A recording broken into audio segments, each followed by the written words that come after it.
Kristyan Mallett, he's model Simon. And he's, well, Kristyan, I'll let you do the talking. I presume you put a ball cap on and then this is a silicone piece. Yeah, this is a vinyl ball cap, which has basically been put on as normal. Start at the front, work your way around the front, cut it around the ears, and dissolved away with alcohol. And then we have a one-piece silicone over the front here. So that goes on all in one, Kristyan? So it's a hot yeah, this is an all-in-one piece. The reason it was done like that was because of time restrictions to get something done. We do have ears and eye bags to go on just to tidy up around underneath here. It's always a risk of having a piece that's a large size going straight up to the eyes. The reason is because if you get it slightly out, it's an issue. It's where you've got more room to play if you have a larger gap around and then putting in the eye bags. It'll help tidy that area up. So we started gluing on in the middle of the nose, make sure that's anchored down first, and then we basically work down. Sorry if there's a man with a gun. So you basically work from the middle and work our way out. I got Simon to hold up this side, and I worked down here, and then we worked down here. We got it level. So that's the main problem, because normally you'd work in a mirror, so you can basically always eyeball. Yes. In this case, we don't. So basically gluing each cheek and then lifting down the forehead, and then working again from the middle, up and out. I normally do tend to, as a habit, gluing this first. The middle section. Yeah, anchoring this all down first, and then actually peeling this bit back, because otherwise it's just a bit floppy, and you do have a tendency, if you glue this side, stick this side on, and you go down to this side, you can get it off skew, because the silicone is so pliable and it can stretch out of place quite easily. Because where if you do the middle section first, it's got an anchor point. So and it's where you base your symmetry from. Therefore, you know, so that's the idea. But that pliability of the silicone is a really nice thing for the actor, isn't it? Because it's great. It moves. Yeah, well, the good thing also. Okay. Yeah, that's good. Like second skin. Yeah, absolutely. You wouldn't know you had anything on. Well, to look at him, you wouldn't know you had anything. So the other good thing is it actually warms up to the temperature of the skin. I think I've mentioned this on previous demos. It does warm up. Which is no good for the audience. Doesn't mean, but for the actor, it's kind of nice. You know? Well, for the actor, it means that he's going to not feel like he's got something exactly. foam on his face. And if you frown for us, you know, everything translates through it. I mean, this is actually a really thick piece as well. You know, it's actually built up quite heavily. Well, I've seen some of your aging pieces that are really thin. Yeah, well, we're doing demo of an aging maker on Sunday, and those pieces are ultra thick. They actually go completely opposite. So we'll be using pro bonders and silicons, and we'll talk about that then. But they're very So next stage for you, once the ball cap's on, the main piece is on now. Yeah, so I mean, this is the flashing that is on the piece anyway when you get it out of the mould.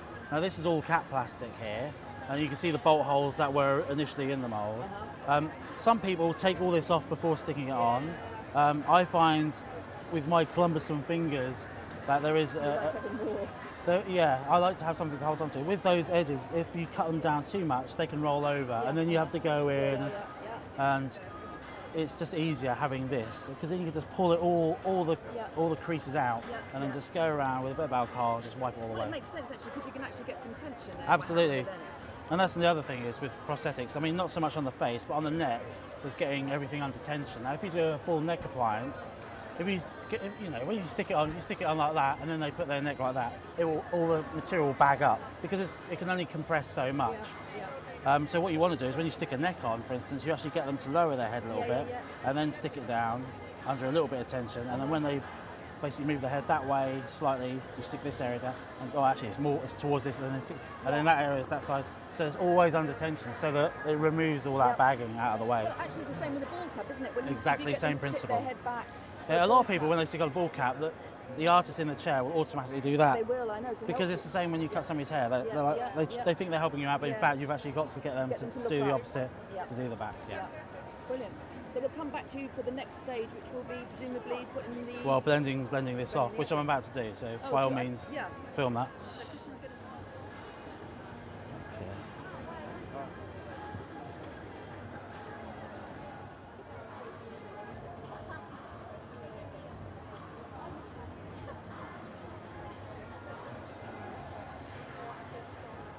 So now, just for your information, when you do this on here, you've got to be very careful because the alcohol that you're blending it away with will also blend away a ball cap. Yeah, so you could make a hole in your So what you don't want to do, is hopefully I won't do, is dissolve this away, leaving this intact.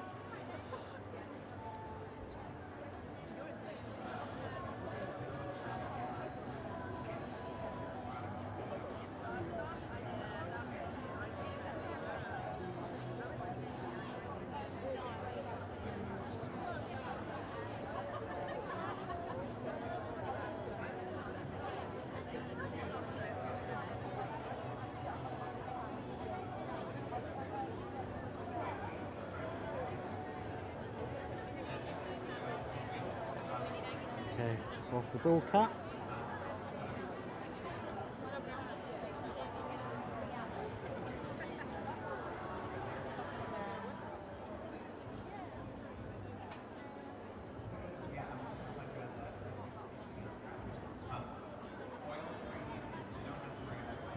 Stinging too much, Simon.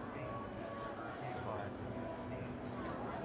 Kristyan Mallett, and he's stuck his silicone all in one piece, and now the ears are on, and they're gorgeous. Eye bags.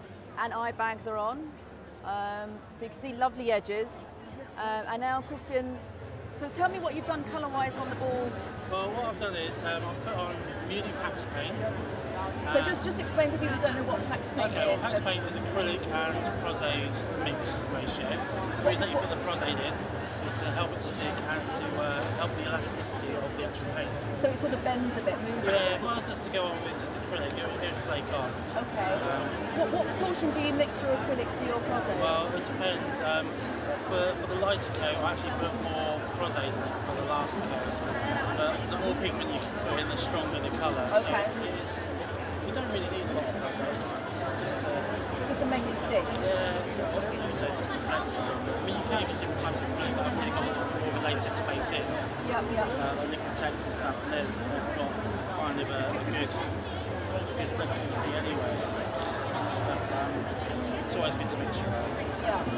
So you've put a base colour on, and now you're stippling Pax paint on also, top. the pink actually helps knock out the dark hair underneath more than a light. If I just went on with a light colour first, the dark hair colour would just still show through, and you'd have to pile on so much. Yeah. Is where, even though it seems quite crazy going on with such a dark colour first, when you're doing it, you're thinking, oh my god, you're never going to pull it around. You do, and of course this looks dark compared to this, but we've yet to darken this up. It's just a case of getting that balance. And also having the ball cap coated in the acrylic and the Prosaide kind of seals it, so when you're spattering Illustrator, it's not going to get through. Onto that, the IPA doesn't break through it so easily, so therefore it protects it. I'm not worried about the detail of the head too much because there's a wig going over it. And also if I was doing a ball cap where you was going to see it. So what palette is this, Kristyan? Is this This is the basic palette.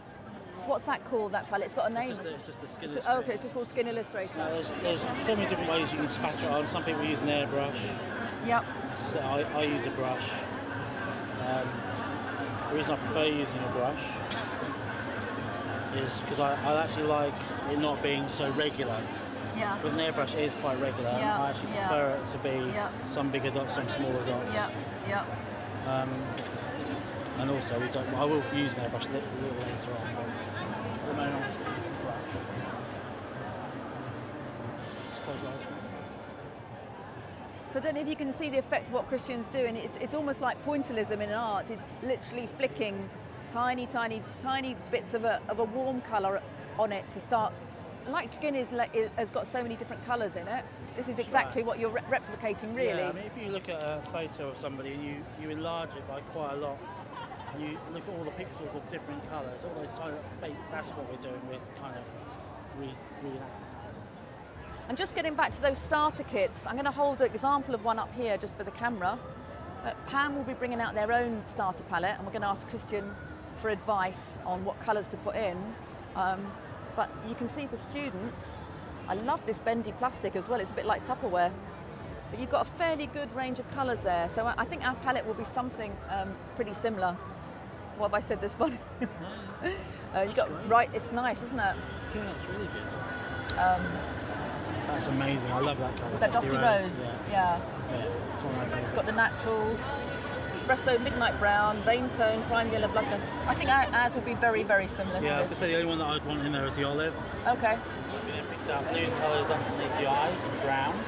I can see some of this. If you just turn your head to the right for me, Simon, I can just see some lovely. You can see the veins being painted on there. we opted not to use an airbrush solely because I was a bit worried about hose being around and something like snagging out of my hand. But normally I do that with an airbrush. So we've just used that. We've also got little red veins in here. And we've also, really close here, we've got tiny little broken veins in here, just to pick out a little bit in certain areas, just across the centre of the face. And Simon actually went away and put some contacts in, so I've got all that in there as well. And I mean, these are silicone, these horns. Normally they would be acrylic, but for the speed of this show, it's kind of just they're part of the piece. So they're back painted in the silicone, pale ivory colour anyway before we run it. So back painting, that means you put the colour in into the mould. Okay. So that, and also with a firmer silicone, so they don't wobble everywhere. Okay. So it is just silicone, and we actually used the Skin and Shred Grunge palette.